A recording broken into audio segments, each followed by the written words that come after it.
Nasa linya po ng ating komunikasyon ngayong hapong ito si Professor Froilan Calilong, isa pong political analyst. Prof, good afternoon po sa inyo. Kakasama po ninyo si Jade at Almar po ito dito po sa ating special Okay. coverage. Yes, good morning, Jade.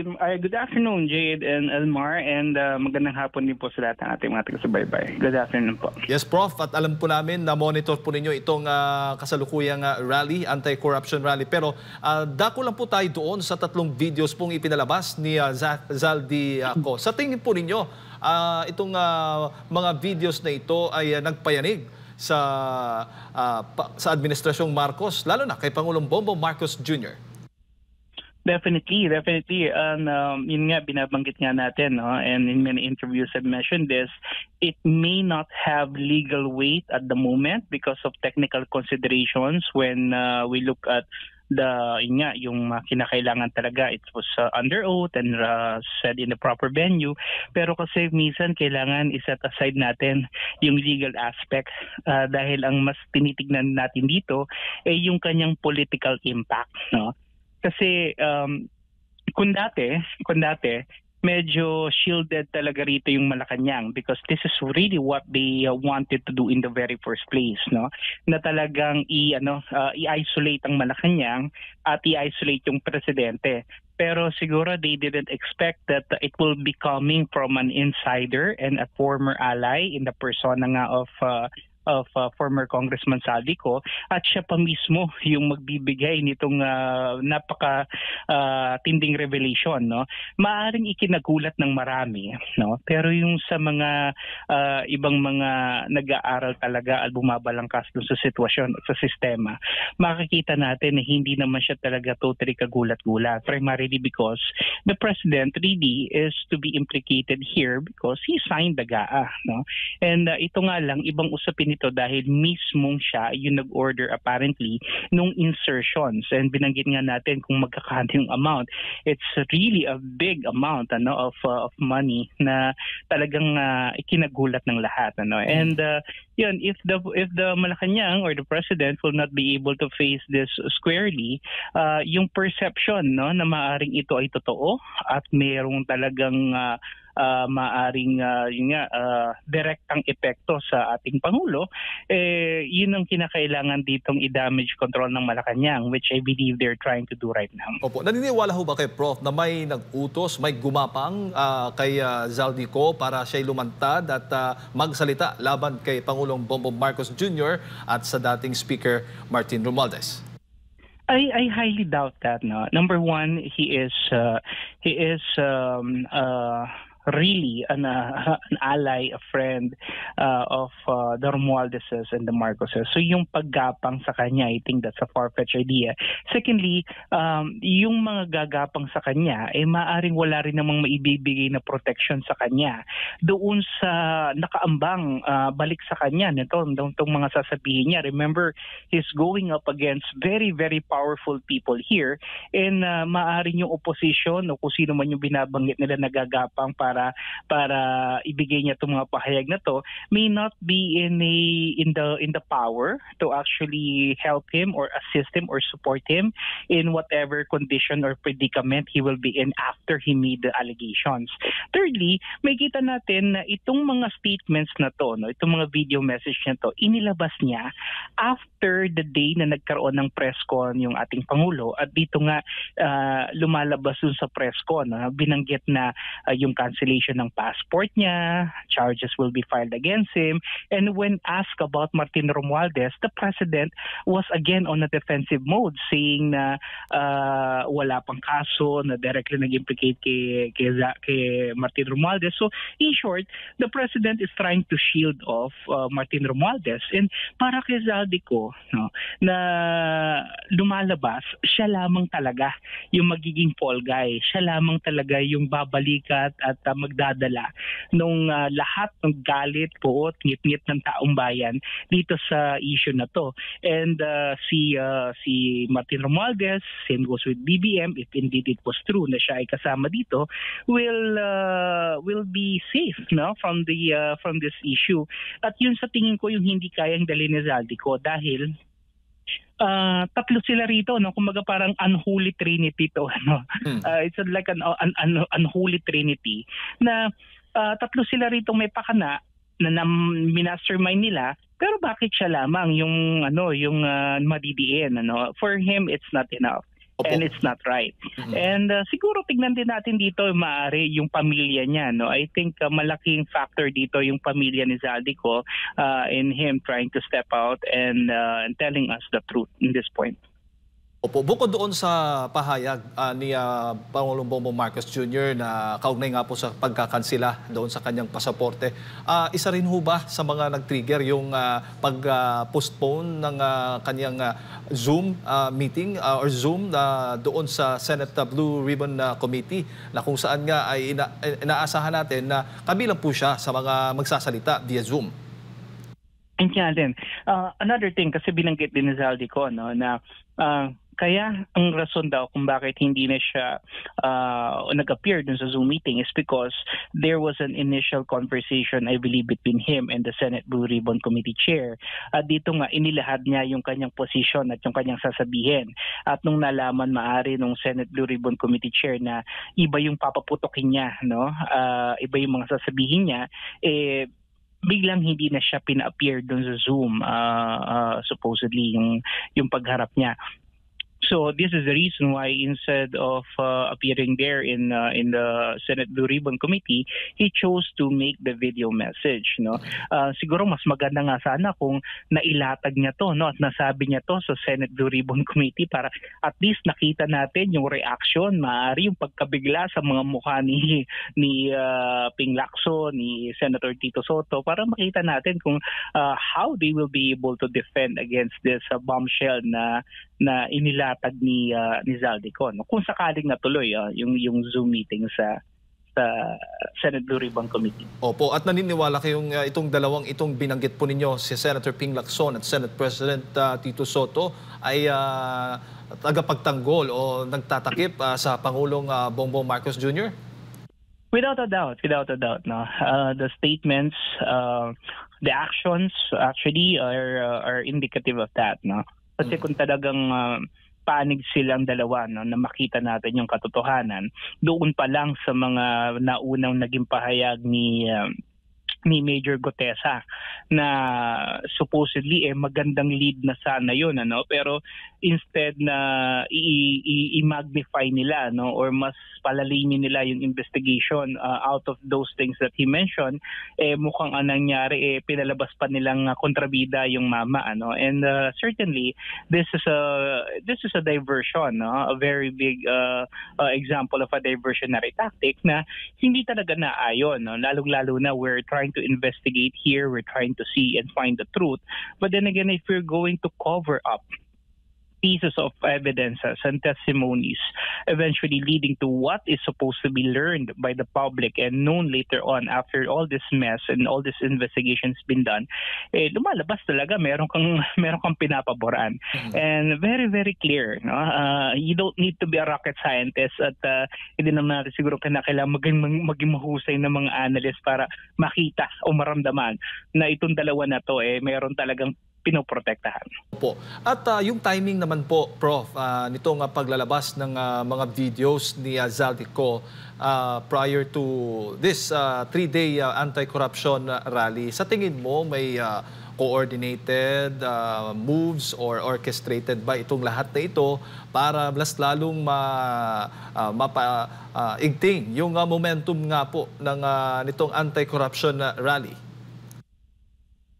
Well, para sa akin, siguro, yun nga, kagaya na banggit ko niya, maaring hindi naman talaga niya tiniming dito. Pero dahil nga doon sa mga naging pahayag ng Pangulo na the day before he made this video messages, na naramdaman niya na talagang ilalaglag na siya at iiwanan siya at mag-isa niya talagang harapin ito, yun ang sa tingin ko, no, hindi na naging ito yung naging dahilan rather para ilaglag na rin niya yung kanyang mga dating amo.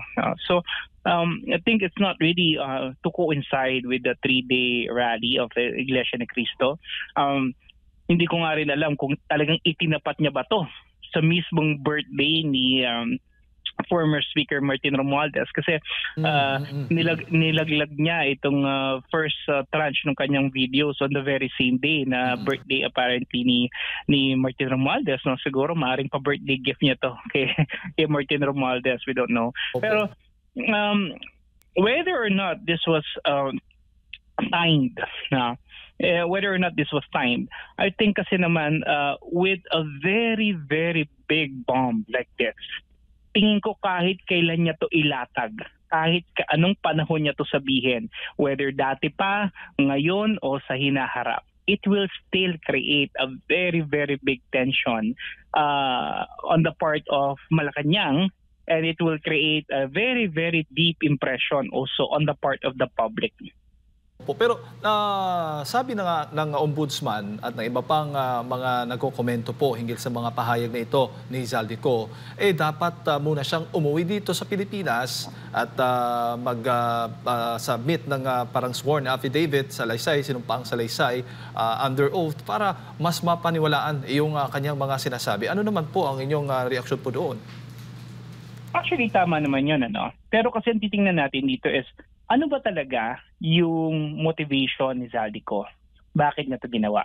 Kasi kung ang dahilan niya rito kung bakit niya to inilaglag or bakit niya inilabas tong mga ebidensya na to at bakit niya binanggit ang pangalan ng Pangulo is to really trigger a mass movement and to inspire a people power revolution and eventually topple down the existing government and replace it with a constitutional successor, then tingin ko yung mga investigations is no longer that necessary. Pero kung ang gusto talaga rito ni Zaldico is talagang gumulong yung hustisya, malaman ko talaga kung sino yung pinaka-mastermind at pinaka mga tao na talagang totally at matinding yung naging pakinabang dito sa usapin na to, siguro talagang kinakailangan niya to gawing under oath para magkaroon nga ng legal basis at legal weight yung kanyang statements. So it will depend on the perspective at kung ano talaga yung motivation ni Zaldico, bakit niya to ginawa? Kasi kung ito talaga gusto lang niyang gawin is pukawin yung atensyon ng taong bayan at galitin sila, I think he could very well do this by coming up with more videos like this, no? Samahan niya lang ng mga ebidensya siguro, madali na 'yon, ano? Pero kung talagang gusto niya rito is maparusahan gamit ang batas at ang mga instrumentalities ng ating hukuman, yun kakailanganin niya talagang gawin ito under oath. Opo. At siyempre may banta po siya sa seguridad po niya, Prof. Kung narinig po ninyo yung kanyang mga salaysay, di ba? Medyo matindi po yun kasi presidente at dating speaker po ang kinalaban at binanggit po niya dito. Yeah, that's another thing, and maybe this is the reason why we really can't compel him to go back, no? Kasi maaaring pagbalik niya rito, hindi natin alam kung anong nangyari sa kanya, no? I mean, itong mga kinalaban niyang tao really has the full machinery, the resources, the intelligence to really locate him, especially if he's gonna go back here in the country. And hindi natin alam kung anong pwedeng mangyari sa kanya, no? I'm not saying naman na may gagawin sa kanyang masama, pero may possibility talaga na gano'n na mangyari. Opo. Sa tingin po ninyo, mapapabagsak ang gobyernong ito, si Marcos Jr., dahil nga sa mga pahayag na ito ni Zaldico? It will take, ito kasi po pwedeng maging starting premise to, no? Remember na yung mga nakaraan nating EDSA 1 and EDSA 2, were actually revolutions directed against the president. Noong nag-umpisa tong flood control scandal na to, no, hindi talaga direktang nami-mention ang Pangulo. May mga insinuations na maaring siya ay involved dito, pero hanggang doon sa pagpirma lamang niya sa GAA. Pero iba kasi itong mga inilatag na allegations ni Zaldico na kung saan direktang involved sa pagnanakaw yung Pangulo. And so I think this will really create the anger amongst the people, which will create patterns of mass unrest and mobilization on the ground. And of course, this is a necessary this is a necessary requisite para sa isang malakihang kilusan na maaring maging mitya ng isa na namang people power, no. Siyempre nandiyan din yung mga religious groups, no, that and the civil society that will back it up, no. And yun nga yung tinatawag natin na parang tipping point, no. When you say the tipping point, ito yung parang hindi na talaga kaya ng tao, no. And talagang sasambulat na yung galit at yung puot nila. Siguro in the coming days we shall see, no. And may mga kinakasapa naman tayong mga kilos protesta. From there we shall see, no, where this is going to lead us. But definitely mas maganda kung itong mga kilos protesta na to ay maging mapayapa, mahinahon, walang karahasan. Dahil maaari namang itong magamit ng pamahalaan para, baka mag-declare pa sila ng martial law. Opo. May mga nagtatanong sino daw makakabenepisyo nitong paglantad ni Zaldico at mga pahayag niya laban sa Pangulong Bongbong Marcos Jr. May mga nagsasabi na some analysts are quick to point out that it's VP Sara Duterte who will benefit. Pero kasi sa akin, let's set aside politics at this point in time, no. Meron tayo kasing malaking kinakaharap na krisis eh. It's not just a political crisis. This political crisis has already parang metamorphosized into something else. It's an economic crisis that we're heading off right now. The economy is definitely in a bad shape. The GDP is very, very low, from 5.4 to 4%. We are lagging behind our ASEAN counterparts.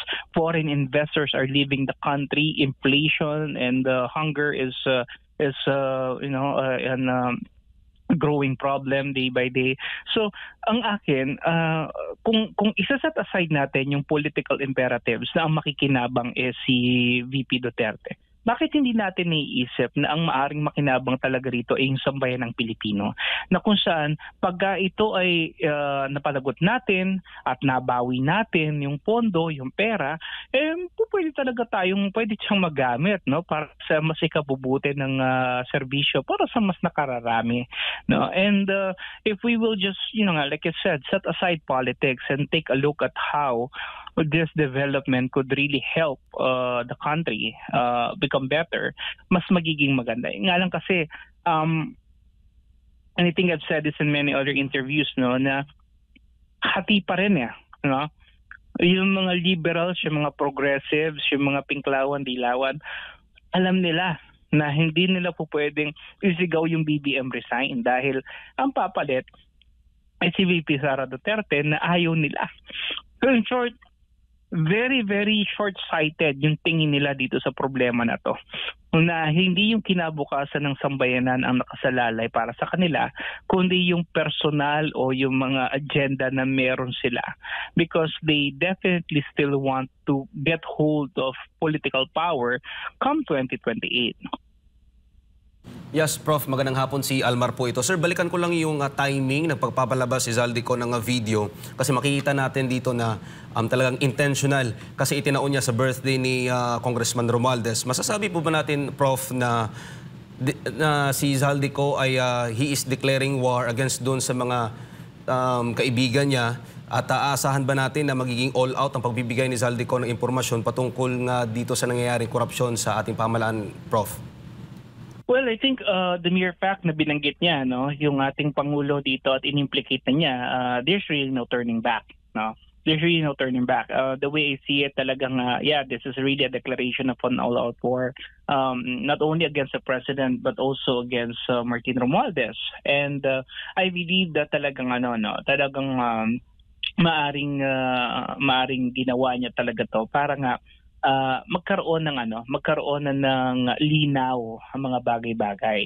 Kasi sa totoo lang, meron pa ring agam-agam ang publiko kahit sabihin natin na si Pangulong Marcos yung binabanggit lagi ng Malacanang na sila yung nanguna dito, sila yung nagpasabog dito sa issue na to, itinatag nilang ICI because they want to they want to find the truth in here. Pero come to think of it, no, from the time na ito ay nabunyag hanggang ngayon, it's been 6-7 months. Pero hanggang ngayon, wala pa rin maliwanag na nangyayari dito sa kaso. Wala pa rin malalaking isda na nakasuhan, and definitely wala pang nakukulong. No? So, yung impatience ng taong bayan definitely is there. And mapapaisip ka, no? If you're an ordinary Filipino, you'll come to think na if the president is really decisive about this, and if he really is responsive to the demands of the people for justice and accountability, dapat buo yung kanyang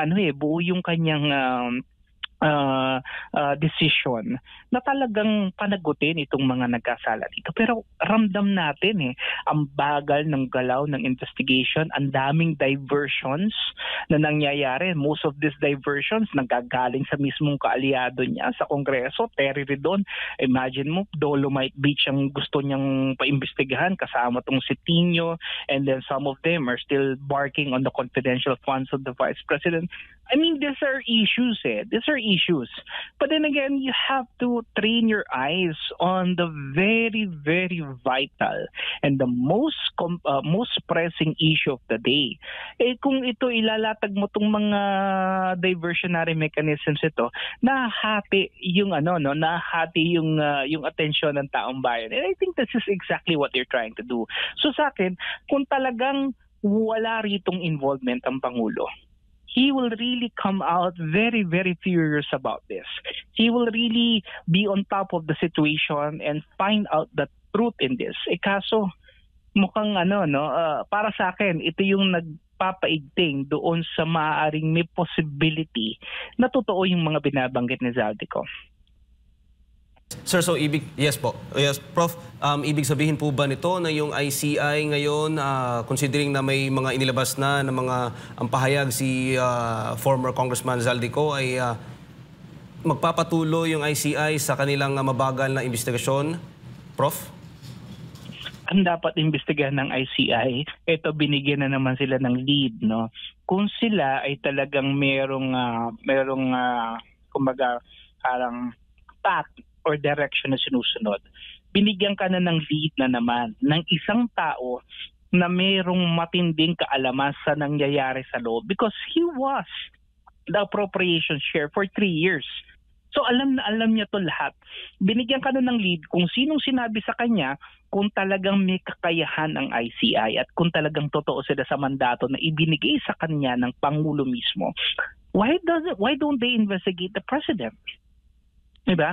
Then and only then, maniniwala ang taong bayan na totoo yung ICI.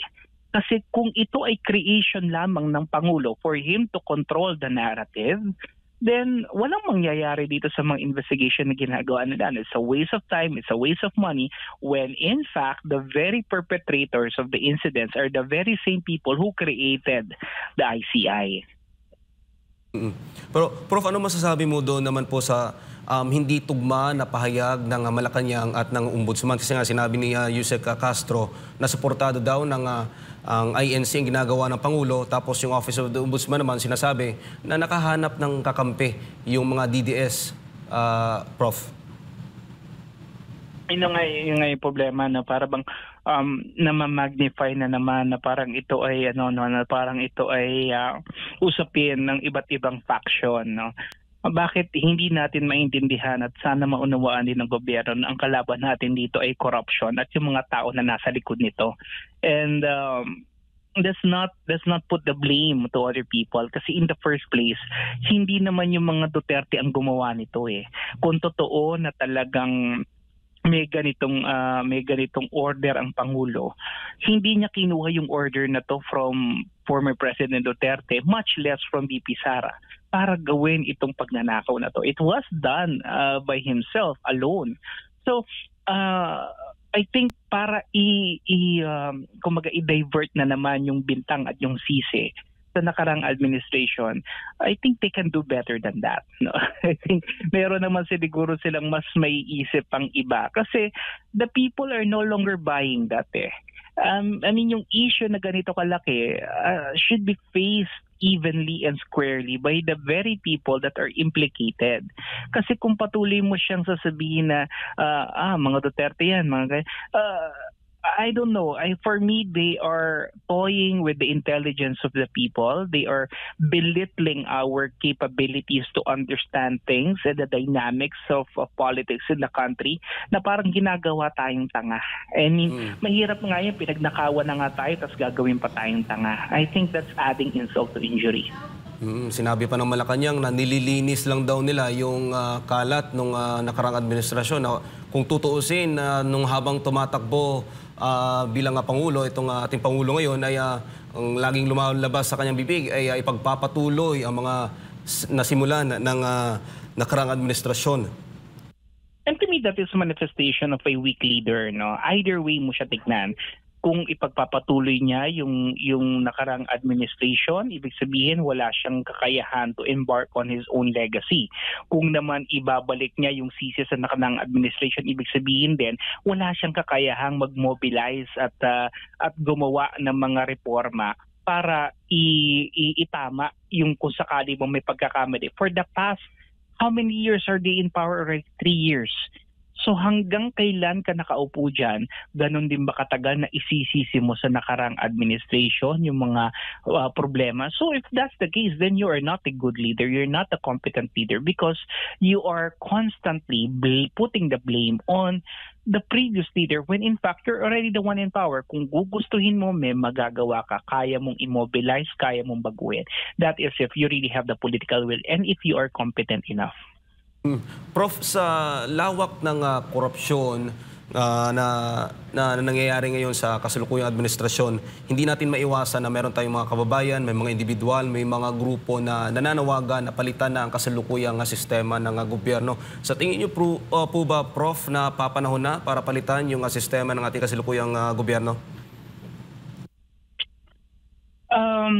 Sana no kung sakali man syempre yung ating namang constitutional succession, most likely it's going to be the vice president who will be coming in next, and that is really how it should be. That's the natural recourse naman dahil nga meron tayong sinusunod na saligang batas. Pero yun nga, hindi ko sinasabi na exactly yun ang mangyayari dahil may mga pagkakataon din naman sa ating kasaysayan na may mga movements na kagaya nito pero hindi nag-materialize at natapos yung termino. Kagaya halimbawa nung kay Gloria Macapagal Arroyo, no? Kung panahon niya, maraming mga kilos protesta doon sa NBNCTE deal, pero she was able to withstand the political storm and she was able to finish her term kahit na, yun nga, marami sa ating mga kababayan ay talagang sinusuka na yung kanyang panunungkulan pero natapos pa rin naman niya. So it will again depend on so many factors. I'm not saying na exactly ganun ang mangyayari.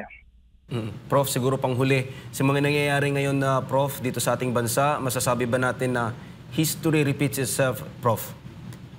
Yes, actually, no. Nakikita na nga natin and not only that it's repeating itself. Sa akin, parang ang lumalabas dito is yung old habits that are so hard to break. Na? I mean, at the onset, sinasabi ko nga, no, noong 2022, when he became the president, this is a defining moment for their family because it may result in redemption. Pero hindi yun ang nangyari. No? Parang ang nangyari ngayon is more of revenge. Parang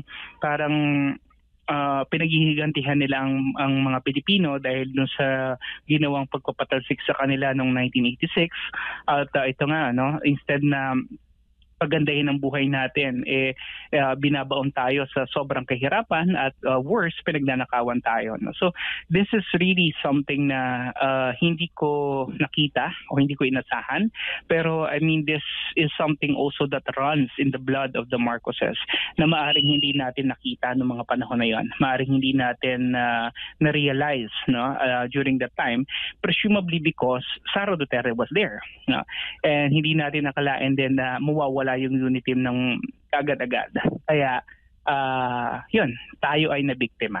Opo. Prof, okay lang kung magdagdag lang po ng mga katanungan po sa inyo. Sure. Yes, Prof, ang kanina napag-usapan natin yung security ni Zaldico. Kaya isa po yan sa mga dahilan bakit hindi siya makabalik dito sa Pilipinas because of that threat. At yun din ang tanong natin, saan pa si Orly Gutesa ngayon? Na unang nagsambulat dito, hinggil nga dito sa mga nangyayari, yung sabwatan o di umano ni Pangulong Bongbong Marcos Jr. at dati Speaker Martin Romualdez, yung pagdadala nila ng pera doon sa Forbes at maging dyan sa Malacanang. Ano po yung masasabi po ninyo doon, Prof? Saan na nga ba ngayon si Orly Gutesa?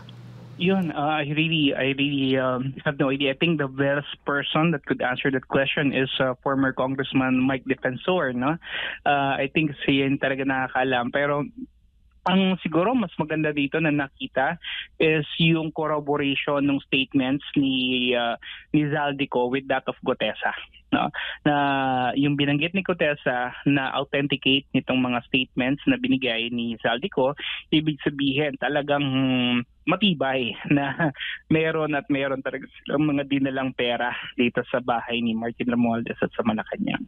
Marami sa mga kababayan natin nagko-komento, sabi nila nagpapasalamat sila sa Diyos dahil daw nagmula mismo sa bibig ng Pangulo na makukulong, hindi ba may sinabi ang Pangulo makukulong yung mga sangkot sa korupsyon bago magpasko. At ito po'y possible daw na mangyari kay PBBM o yung mga sangkot daw like dating Speaker Martin Romualdez. Si VP Sara naman nagkomento na ikulong mo sarili mo. Ano po masasabi po ninyo doon, Prof? Well, this actually came bago nga yung malaking pahayag at yung bomb evidence na binigay sa atin ni former Congressman Zaldico. So hindi akalain ni BBM na mayroong ilalaglag ng mga ganitong kalalaking mga evidence and testimony si Zaldico. Kaya maaring nung panahon na yon, yung araw na yon, malakas yung loob niya because he knows that he is guarded, he is shielded, maliwanag na yung mga investigations hindi papunta sa kanya, kundi papunta sa mga senators, papunta sa ilang kongresista, papunta sa mga kawani ng DPWH, pero palayo sa Malacanang. That is until Zaldico spoke. At dito, nabago yung dynamics. So kung totoo pa rin naman na magpapakulong siya, yun nga, nakakatawa man yung mga bintang pahayag ni VP Sara, pero siguro kailangan niya talagang tuparin yun, na makapagpakulong siya ng mga tao na involved dito bago magpasko. At yung pahayag po niyang mahiya naman kayo, anong dating po ninyo anong reaksyon po ninyo ngayon? Ewan ko kung tumatalab yung hiya sa kanya ngayon, because remember kung isipin natin, kung totoo man to, 100 billion, 25 billion, 56 billion.